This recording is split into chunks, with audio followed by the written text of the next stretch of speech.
মানে খালার কাছে মানুষ হয়েছ,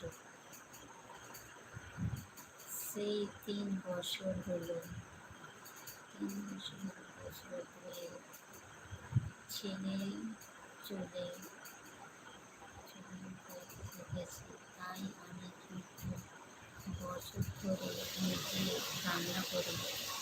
ও আল্লাহ, আমার তো বিশাল ঘটনা। আমি আমি এখন